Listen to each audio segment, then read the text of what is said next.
before you came along, a huge issue in the sport and continues to be in other organizations, particularly overseas. I mean, there's just rampant speculation about companies that literally encourage people to take steroids.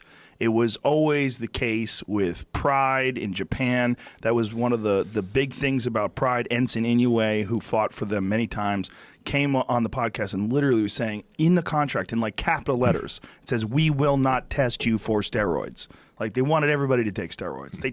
I had friends who went to fight over there. They told them to take steroids and move up a weight class. So it was always an issue in the sport that this was a dirty sport, air quotes, right? Yeah. But since you've come along, and since you guys started instituting this incredibly strict testing, we've seen some pretty radical changes.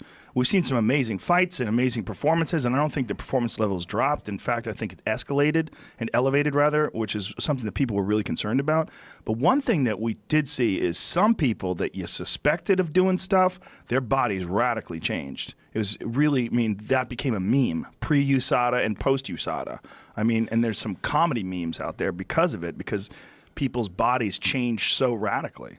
Yeah, it's interesting. You know, the last time I was on, we talked about kind of the smell test, you know, Yes. looking at somebody. And, you know, it's difficult to say definitively whether or not, you know, changes in bodies are due to that or not. But, you know, you can't help but look at some of these pictures before and after you saw it and think that's the case. That's something I always struggle with. How do you judge the success of a program? You know, do you judge it on numbers of positive tests? I don't think that's necessarily the case. You know, maybe you're not catching everybody. Maybe there's no one to catch. Do you judge it on before and after pictures? I don't know. I mean, that could be, you know, one factor. I like to judge it a lot anecdotally. You know, a big part of my job is getting out and building relationships with our fighters, with managers, with coaches, and just, you know, chewing on their ear and figuring out what they're seeing and what they're hearing. And almost universally, the feedback I get from them is this is making a big difference. You know, one thing I brought with me today, and really the coolest piece of data I think I've seen in any anti-doping program, are some really objective, measurable statistics in the UFC anti-doping program.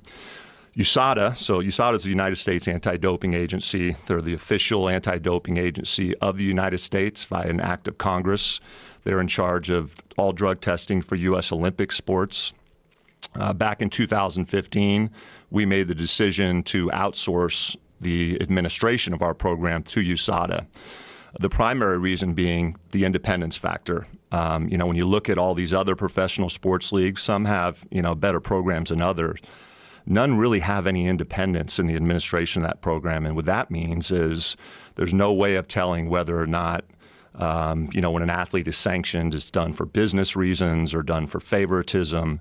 So in our program, you know, no one can say that any of the administration of our program is done for that reason. It's a truly independent authority. So what USADA did recently is they went back, and they've been in existence since I think about 2001 on the U.S. Olympic level. They went back and took a look at every single doper, I think for steroids. Everyone was caught for steroids in the existence of the USADA program, and took a look at each of those athletes' biological passports and biological markers. And they looked at what was the most common factor for the doper versus, you know, the non-doper. And what they determined was what stood out the most was large variance in testosterone excretion in the urine. And when you think about it from a common sense point of view, that kind of makes sense, in that someone who's using steroids at that time presents a sample, their testosterone excretion is probably going to be on the higher end. And if they were to catch a doper on an off cycle, what happens when you get off steroids is your body suppresses production of testosterone. So in that case, you're going to see a very low excretion of testosterone. So they looked at that and plotted it out and saw, hey, every doper has a very large variance in testosterone excretion. Then what they did is they took all the UFC samples and they plotted them out by quarter, and actually brought a graph along with me. And it's some really drastic, I think, visual evidence of the success and the impact of this program. I don't know if you can throw that up now to take a look at it. Pull that up. So what year exactly did USADA take over? Yeah, so USADA came into play July of 2015. So USADA has been in existence for 2 years. So you see here that first quarter 3 of 2015, a pretty decent variance there, which means in any given test, an athlete, was up on an average a little bit of 30, a little, in the mid 20s. And then look at, as you plot out that graph, that variance becomes smaller and smaller and smaller and more in the medium range as it gets out to, quarter 3 of 2017. That's very interesting. You don't usually see statistics. This is the first. I've been involved in anti-doping world since 2002, and I can unequivocally say that this is the strongest visual, objective, measurable evidence of success of a program that I've ever seen. Well, one of the things that's so fascinating about this, and this goes to credit to the UFC 100%, is that they decided to do something about this. They didn't have to.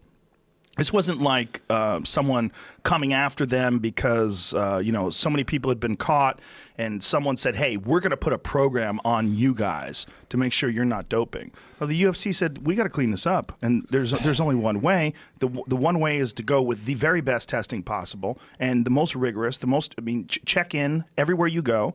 We're going to give you random tests at 6 o'clock in the morning, knock on your door, like the whole full gamut of tests." And the results have been pretty amazing. And that alone, that speaks volumes when you see the size of the variance between the test when you guys first started versus now.